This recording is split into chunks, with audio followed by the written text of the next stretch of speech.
भगवान शिव को देखिए, चिता भस्मालेपा सर्गपि नृकरोटी परिकर।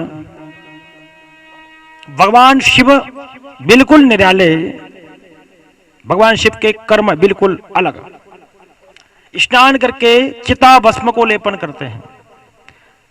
अरे भस्मी तो चूल्हे की भी होती है, भस्मी धूनी की भी होती है, लेकिन नहीं, चिता भस्म को लेपन करते हैं।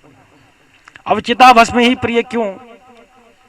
तो इसका हम अर्थ निकालें। भगवान शिव को चिता भस्म प्रिय क्योंकि वो शमशान में रमना चाहते हैं, किसी से मोह प्रीत नहीं। भगवान शिव कर्पूर गौरम करुणावतारम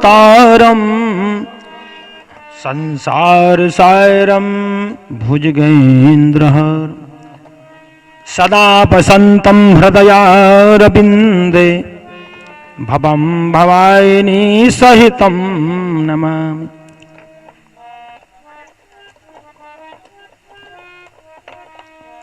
तो भगवान शिव का विवाह सती से हुआ। सती को कथा का रसास्वादन कराने ले गए, लेकिन कथा को सुना नहीं। वही सती पार्वती के रूप में अवतरित हुई और भगवान शिव से उनका विवाह हुआ। तो कहने का यही तात्पर्य है कि हम अपने व्यवहार में परिवर्तन करें, अपने व्यवहार को बदलें। जैसा शास्त्रों में गाया गया है, पाया गया है, सुनाया गया है, उसके अनुसार हम चलें। चलने के लिए कुछ नहीं, केवल हमारी वृत्ति को बदलना है।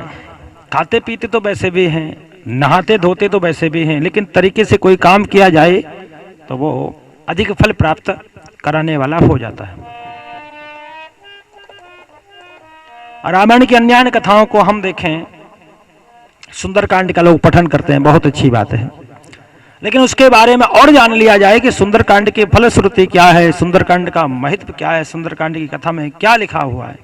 जब तक हम किसी विषय के बारे में जानेंगे नहीं, तब तक उसको समझ पाना संभव हो नहीं पाता।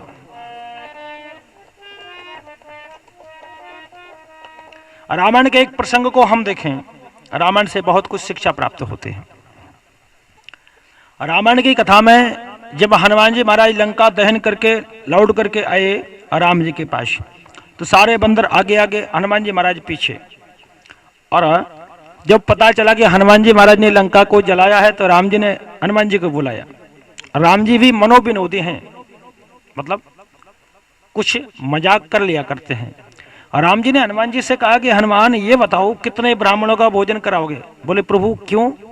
बोले आपने लंका को जलाया है, कितने ब्राह्मणों को जिमाएंगे? हनुमान जी महाराज बोले प्रभु एक भी ब्राह्मण को मैं नहीं जिमाऊंगा। बोले क्यों? बोले लंका मैंने थोड़ी जलाई है। बोले तो कि लंका को जलाने में 5 लोग शामिल थे।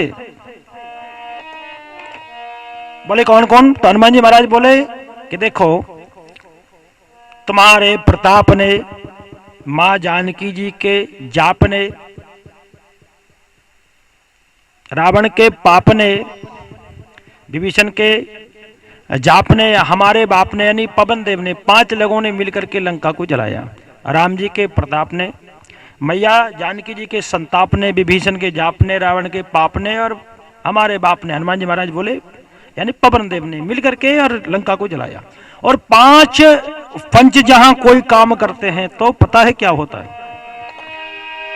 5 पंच मिल कीजिए काजा, हार जीत नहीं आवहीं लाजा।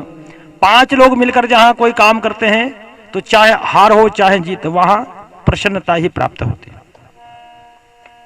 दूसरा, हनुमान जी महाराज बोले कि कहीं आप आरटीओ के पास ले चलोगे तो वहां भी हम निर्विवाद बरी हो जाएंगे।